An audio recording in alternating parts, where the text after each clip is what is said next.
They thought he was just being rough with her. Every time 18-month-old Junie crawled toward the potted fern in the living room corner, Otto, their tan Shar-Pei mix, would nose his way between her and the pot, sometimes firmly enough to nudge her sideways off course entirely. Camille Alaoui had never seen Otto show the slightest interest in the houseplants before, not the ferns, not the pothos on the bookshelf, nothing. So when he started specifically intercepting Junie's path to that one plant 3 separate times over 2 days, she started to wonder if something in him had shifted in a way she didn't like. "He's being pushy with her," she told her husband Damien. "I don't love how physical he's getting about it. She's small, and he's not exactly gentle when he does it."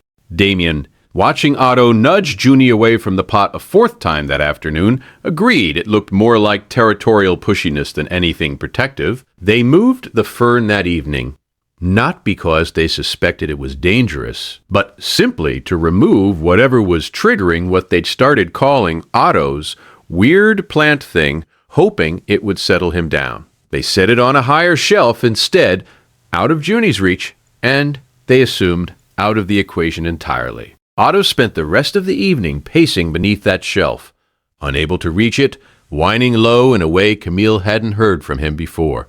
If you've ever misjudged a dog's protective instinct as something else entirely, keep watching. Subscribe for more real stories. 2 days later, Camille found a scattering of small dried leaves on the rug near the bookshelf.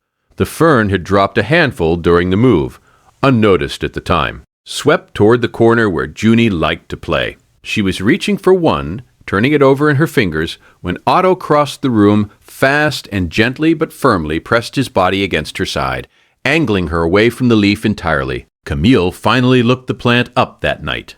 It wasn't a harmless fern at all, a variety with mild toxicity if chewed or ingested, capable of causing oral irritation and stomach upset in small children and pets.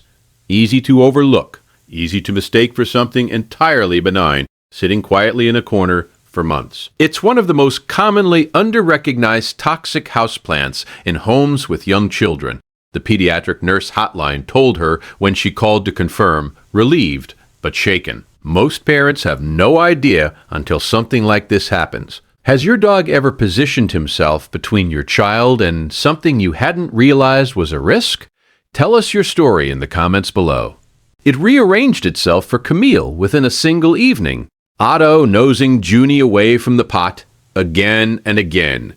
Not pushiness, but a dog who had identified a hazard long before any adult in the house had thought to look closely at a plant that had been sitting there, unquestioned, for months. The pacing beneath the shelf where it had been moved. Not agitation, but trying to stay close to the one thing he still didn't trust.